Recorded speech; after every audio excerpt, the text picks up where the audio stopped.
You're listening to The Coffee Hour. I'm Andy Bates. I'm Sarah Golseth. Thanks to Concordia University, Wisconsin for supporting The Coffee Hour. You can find out more about Concordia University, Wisconsin at cuw.edu. Live uncommon. When it comes to the challenges that youth face today, is there support for them? Today we have a great resource to share with you, a wonderful organization that serves as a recognized service organization of the Lutheran Church Missouri Synod. We're talking about Dakota Boys and Girls Ranch. Joining us today, the Reverend Rick Jones. He serves as Vice President for Spiritual Life. Chaplain Jones, thanks so much for being our guest on The Coffee Hour today. Absolutely. Delighted to be here. And not a new voice to KFUO. You're a guest pretty regularly on some of our other programs here in Studying God's Word, and we appreciate your time serving us in that way. We know you have a lot of people to care for who are in your care at Dakota Boys and Girls Ranch, so we appreciate you coming on and spending some time with us here in the Coffee Hour and Studying God's Word on our other programs as well. Help us understand the need for Dakota Boys and Girls Ranch today. What is the reality that some youth face today when it comes to trauma and mental health or mental illness? Sure. So Dakota Boys and Girls Ranch actually started as an organization that sort of helped more the wayward type youth, those that were making maybe poor life choices with their actions and, very behavioral based, right? How do we help straighten these kids out and give them those sorts of programs and structures and role models? And it has since developed into very much a residential program for those that have been victims of abuse or neglect, maybe dealing with mental health issues, as you said. There's just a whole host of things that can happen to children in their early ages that can have a profound impact on even the way their brain develops. Too much time spent in that constant adrenaline state, the fight, flight, or freeze when we are very young, impacts the chemicals that are released into our body, and that changes the way our brains develop. And so we're seeing with many children, they have, maybe it's not just one event, maybe it's many smaller events that add up over their developmental time, or it is just one really significant traumatic experience when they are young has now impacted their ability to cope with stressful situations. So you spend too much time getting the wrong chemicals released into your brain, and now your whole world is over as soon as you're late for an event that you want to be to, or your favorite shirt just got ripped and you were going to wear that today. Instead of having a healthy coping skill to be able to deal with these stressful situations, these children have developed in such a way that it's the end of the world, everything's on fire, and they respond in that sort of fashion. So it might be a violent outburst, it might be verbal aggression, it might be self-harm, they don't know, it might be running away. They have these heightened reactions to the stimuluses around them that may not necessitate that type of reaction. And so it's facing many children out there, whether it is a household that had abuse, neglect, was dealing with significant poverty for an extended period of time. Maybe there was substance abuse in the home, or just a very unstable home life. Those are all pieces of this puzzle of trauma. And now in recent years, we have youth developing that came out of the pandemic. And that was a huge traumatic experience for our whole world, really, but socially in our country, taking kids out of school, taking them out of that regular social situation and forcing them into these new ways of doing things when there's complete uncertainty. No one knows what's going on, and there's all this confusion. It has led to increased numbers of kids dealing with anxiety, depression, all sorts of social disorders. Things like this are at unprecedented rates. And so those are the types of things that we help children through, and parents as well. It's not always the parents' fault, so to speak. It's not always because home is bad. It's just mom and dad are ill-equipped, or whoever the guardian is ill-equipped to meet the needs of their children. And so we have programs to help them figure out how to provide an environment that is stable and nurturing for their child, as well as help those children find a baseline for coping with the difficulties of their life through therapy and our residential programs and our occupational therapy and our education system. Yeah, talk to us more about the programming that you're able to provide. You just mentioned a few different things. Tell us more about each of those different areas that you're able to provide for kids and their parents. Sure. So our main sort of avenue of care, which is where we started, is residential treatment. So we have two levels of care for our residential programs. We have what is called PRTF, or psychiatric residential treatment facility, the F there. So kids that have a significant diagnosis, there's probably more behavioral issues, but those are stemming from a mental health crisis or a mental health struggle or some sort of developmental issue that they're facing. So it's a psychiatric problem or a struggle that they're facing. And we provide residential treatments 24/7, 365 days a year programming. So they live with us during their time here, and they've got a roof over their heads. They've got a warm bed. They get, 3 warm meals a day, snacks and all that kind of stuff. And all of their physical needs are provided for. But we also are able to provide them with psychiatric care. So counseling, a therapist, often that's family therapy included with that. We have a psychiatrist and psychologists on staff. We have nursing, so we get all those clinical needs met as well. And then we have our own school system, our own school district across our 3 campuses. And so most of our kids, especially in the PRTF programs, will attend school at Dakota Memorial School. And that those programs are Bismarck, Minot, and Fargo. And then the other level of residential care is called QRTP, or Qualified Residential Treatment Program. This is sort of like group foster care level of providing for the youth. So there might be some mental health issues that they're facing. There likely is, but it won't be as significantly identified, or it won't be having as big of an impact on them as the psychiatric level of care. It's a little less secure, a little less clinical, but still youth that are struggling and need some help. And so again, 24/7, 365 days a year, they live with us, and we've got programs that are group therapy, family therapy, occupational therapy if they have that need. Again, the residential program provides for education, but some of our kids are able to go to school in the surrounding community as well. And then we have kids that come in just for school. So that's kind of another one. So 2 levels of residential treatment. And then, yes, our education program, which is Dakota Memorial School. So students that aren't having their educational needs met by their public school system, we are able to help bring them in and provide the same requirements for a fully accredited diploma. And actually, we have some elementary age students as well, but it's fully accredited all the way up to graduated from high school.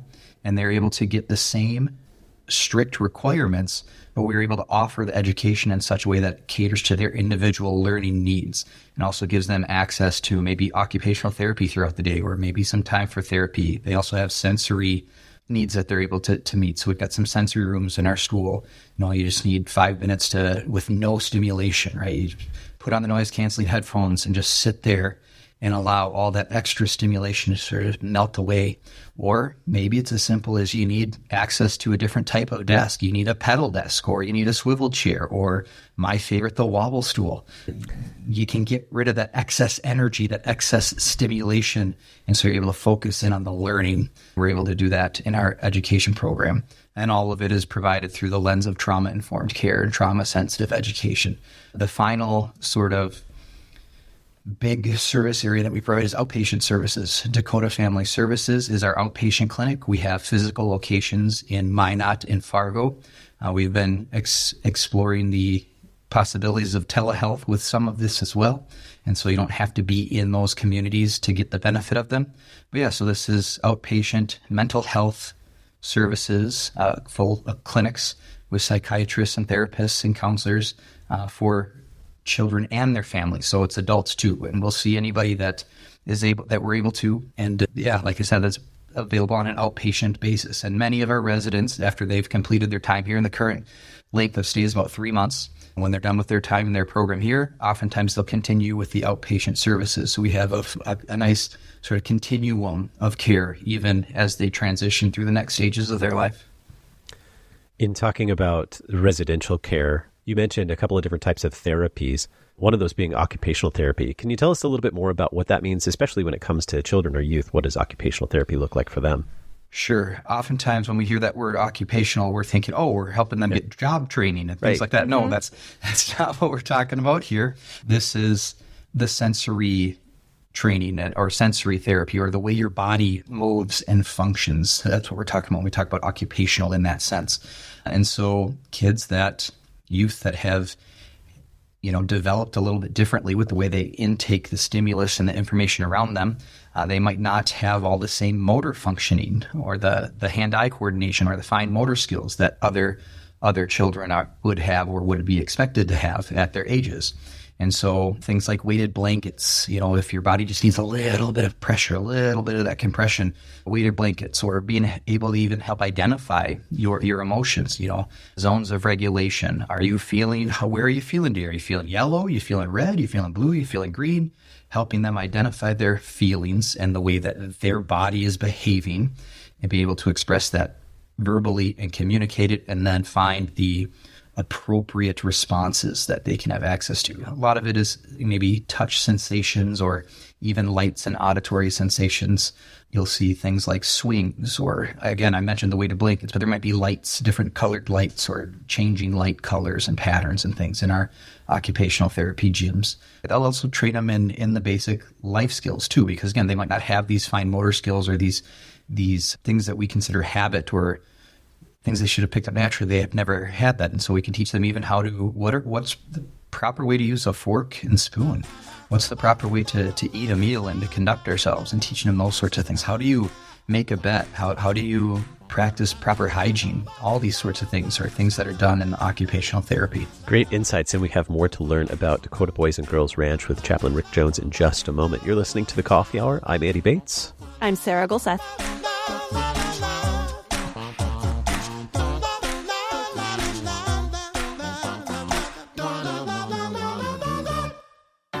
At Concordia University, Wisconsin, we believe you were created for a reason: to use your God-given gifts to help others, to live a life of self-sacrifice in a me-first world, to live a life that's uncommon. Whether you're taking one of 50-plus online programs or learning with us in person on the shores of Lake Michigan, you'll be equipped to make an uncommon impact. Learn more at cuw.edu. Concordia University, Wisconsin.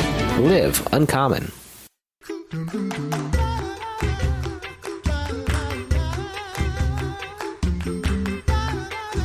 Welcome back to The Coffee Hour. I'm Andy Bates. I'm Sarah Golseth. Today we're talking with the Reverend Rick Jones. He's Vice President for Spiritual Life at Dakota Boys and Girls Ranch, and we're learning about the care that they provide for children and youth and families in a time of great need for the youth, for their families as well. We've been talking about the different types of therapy that are available in the residential program. You also mentioned some outpatient programs as well. These are all, I think, really helpful programs that Dakota Boys and Girls Ranch offer. I'm sure there are other organizations that offer similar programs, similar treatment or therapies and care. How is Dakota Boys and Girls Ranch different from other facilities like this? That's a wonderful question. I actually asked some of my colleagues how they would answer that question, so I have some answers. And overwhelmingly, there was sort of two answers that came to the forefront. One of those is our unwillingness to maintain the status quo. We will not be content with, we're doing good enough. We will always be seeking how to be better. How do we meet the needs quicker? How do we meet the needs more effectively? How do we reach more people with our services? How can we better use our resources to impact those that we're already serving? We are not content with the status quo. We are continuously learning, continuously bettering ourselves. That's a big piece of it, and I agree completely. One of our cultural sort of values here at the ranch is learning. We are dedicated to purpose, carrying, and learning is very much built into everything we do. And so that's a part of us carrying on and continuing to do better for those that we serve. So that's one big piece. The other is our faith. We are not just an RSO, not just a recognized service organization, not just, a place that started with Christian roots, and in this case, Lutheran roots. No, it's a very big and central part of who we are. Our mission is to help at-risk children and their families succeed in the name of Christ, and we do not compromise them. We put it into our logo as well. There's a cross right in the eye line of the children we serve. So I like to tell the really bad dad joke that we promote cross-eyed vision at the ranch. We want all of our kids to see the selfless, sacrificial care that we're providing. Obviously, we want their eyes to focus properly. Right? So that's, yes, cross-eyed vision at the ranch. And that's a big aspect of who we are. Many organizations, regardless of what area of the social sector they're in, they're kind of shying away from their faith roots or their Christian heritage. And we're not. We're wearing it right out there for everybody to see. It's an important part of the services that we provide. We are not just physical beings. We are not just intellectual beings. We have a spiritual side. And studies have shown over and over again that those that have an active part in their spiritual life enjoy many benefits in life as well. Longer life, better resiliency, so able to bounce back more quickly and more strongly from adverse situations in their lives. All sorts of physical advantages, and you have a built-in community, because if you have an active spiritual life, you're usually part of a faith group. And so your congregation or your Bible study or your prayer group, whoever you're connected to, regardless of that, you have that community of supports built into it. And so we want to help cultivate those resources for our kids. And it's a big part of it. We pray before meetings. We are able to bring our message to congregations out there and connect with other people that want to help support these services for those in need out of their sense of Christian love and service. And it becomes the forefront of some of our service areas too. I'm the vice president of spiritual life. That means I oversee our spiritual life programming at all 3 campuses. We make it a part of the program that the kids engage in. They're introduced to that selfless, sacrificial love of Christ. They're given Bibles. They're given the opportunity to know how to pray and learn how to pray. We're praying for our kids. We're visiting with them and giving them that sort of support and care. And, the gospel is something that doesn't work with force. And so we're not forcing those kids from other backgrounds to go to the religious, the Christians spiritual life program. And we have what we call life development. So we're still teaching them ethical living, moral decision-making, and helping them have those avenues in their life without doing it in a way that is using it as maybe punishment or something like that. Because some of our kids, it was used that way in their backgrounds. That's a part of their trauma history. And so with patience, grace, and kindness, we're still able to show them that love. And when they are ready to receive it, we are there to present Christ in that lasting hope, that lasting healing that only He can bring.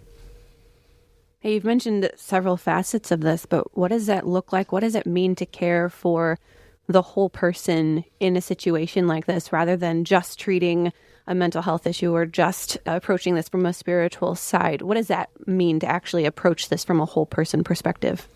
Right. So we have professionals in all areas of care: the physical care, the physical care, whether that's buildings and grounds, or the nurses, that side of the clinical things, or the therapists with the mental health sort of perspective, and then the spiritual life representatives and the educational representatives. We all come together for treatment meetings every week and are looking at the big picture needs of those that we serve. And so we try to get everybody on the same page for everything that we're doing. That's a big piece of it. And the services are all coordinated. We're helping one another out with our different groups. We're there to support one another and be a part of those things. So they see how these things all come together in their life. And just, again, providing best-in-class care in all of those areas of their lives. Yes, we're taking care of your physical needs. We're also taking care of your emotional needs, your educational needs, and your spiritual needs. So helping them see how all of these places in their life need that care, need that nurture, and helping show them how to do that even at an ongoing basis. So, and then sometimes, so what if they're having a particularly bad day? What if they're in a moment of crisis? All of our staff there, again, we're present for them even in that. It doesn't matter what area of the ranch you're involved with. You're there to support them. We don't just aren't content to let them hurt themselves. We'll go in and be there for them. We'll show them that we are not going to leave them alone, abandon them into their struggle. We're going to go through that with them. And that's all of us. We're all there no matter what's going on for these kids. What does that mean for you? What does a typical day look like for Chaplain Jones? Sure.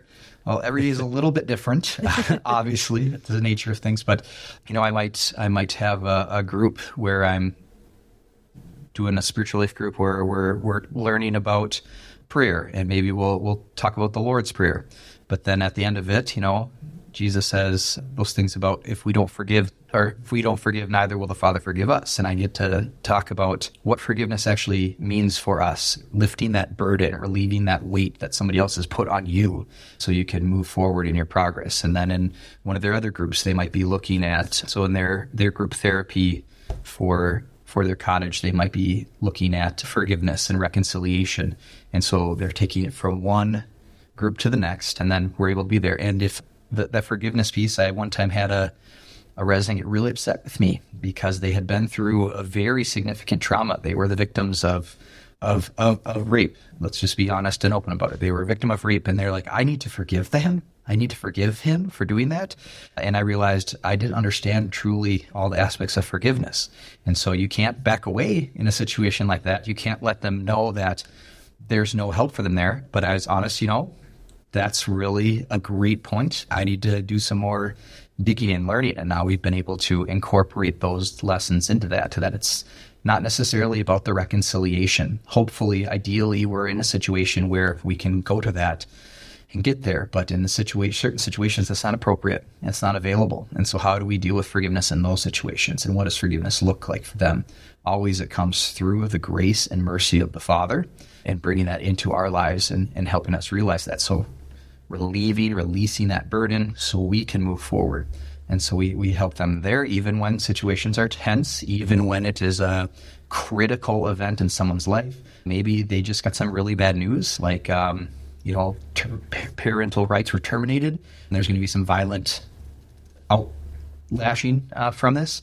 Again, I'm right there with them. We're there to pray with them, there to show them support, that there are people that care for them no matter what's going on in other areas of their life. And so we can be there while things are being screamed and things are being thrown and there's things like that. I might be right there helping staff out, supporting staff as they help this child and right there with the child to show them that it's okay. We're still going to be here with you even as you go through these difficulties. And then because I'm at the executive leadership level, there might be a meeting where all the vice presidents are sitting around and we're talking about, okay, how do we make sure we have the resources we need to meet payroll next week? How do we make sure we have this program ongoing for the foreseeable future?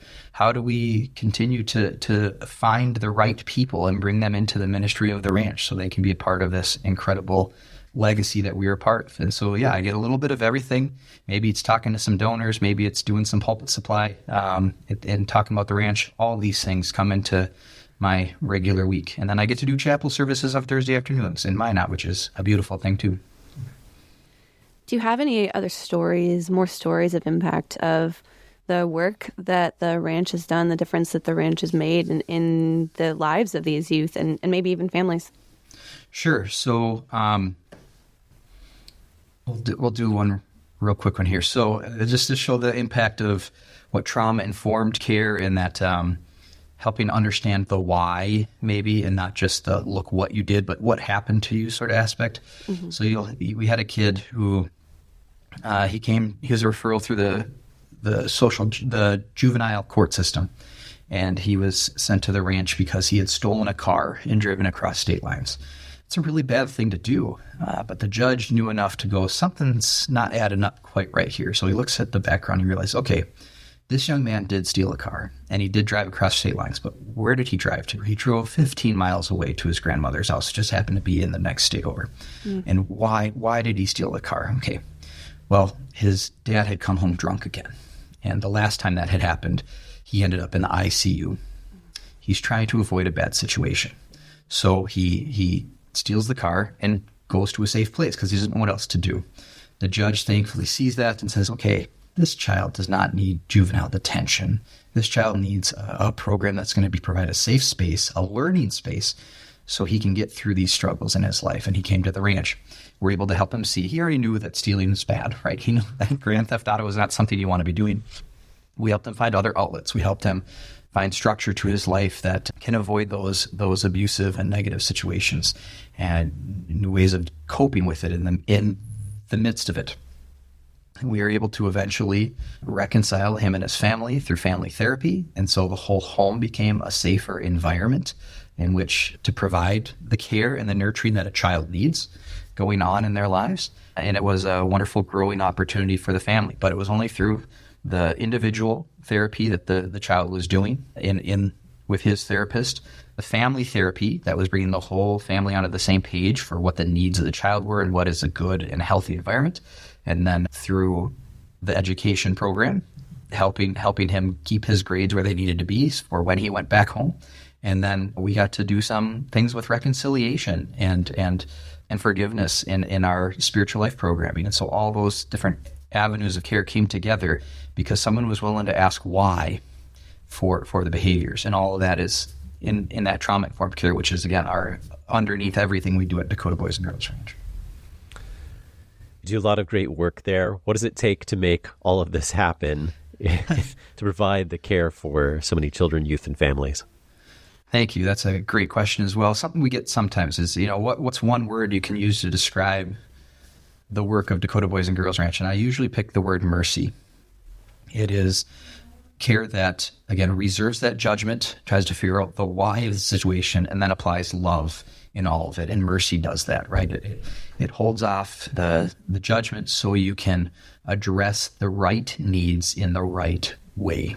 And it does so all motivated through that selfless love of Christ. So mercy is what it takes. You can put that in compassion when it comes to the interpersonal parts of it, being able to be there and watch people go through those hard times and be supportive as they do so.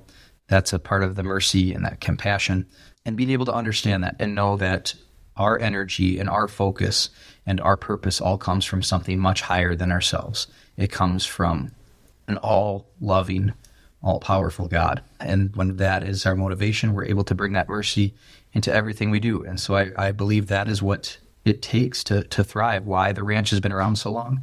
It's our purpose. It's our mission. We do all of this in the name of Christ. Without that, there's no reason to be doing any of this. And so, yeah, that's what it takes, that unconditional love of the Father focused through our efforts. How can we learn more about the work of Dakota Boys and Girls Ranch and how to support this ranch? Yeah, so www.dakotaranch.org is our website. You can get to any of our service areas and any of the things we're involved with there. Lots of information, lots of opportunities there. If you're in the Minot, Bismarck, or Fargo area, you can always visit our campuses, or we have a series of thrift stores throughout North Dakota, and then there's one in Dilworth, Minnesota, that are social enterprise, basically, that fund our programs. So if you're ever donating to or shopping at Dakota Boys and Girls Ranch thrift stores, you're directly funding and helping our programs. We also sell a bunch of things online. We have an Etsy store, I believe, and Poshmark, and we do things on eBay and Amazon. That all goes through those thrift stores as well. And yeah, but those are the main things. We also host servant teams. If you ever want to come and engage with those sorts of things and get that part of your sort of Christian formational experience, you can come out to Dakota Boys Girls Ranch, any of our campuses, and you can help us that way and get involved and meet some of our kids and meet our staff and see how things are done. And then the main thing you can do is pray for us. Pray for our kids, pray for our staff, pray for our mission. This isn't something we can do by ourselves. We need the support and kindness of everybody out there. So please pray for what we're doing, pray for our work. And yeah, obviously, anytime people want to donate or support us in that way, we are just humbled and glorified by that. You do us a great service when you're doing that. And that can all be found on dakotaranch.org as well. Our guest today, the Reverend Rick Jones, Vice President for Spiritual Life for Dakota Boys and Girls Ranch. Thank you so much for spending some time with us on the Coffee Hour. Absolutely. Again, it's just an honor to be here. You've been listening to the Coffee Hour. I'm Andy Bates. I'm Sarah Golseth.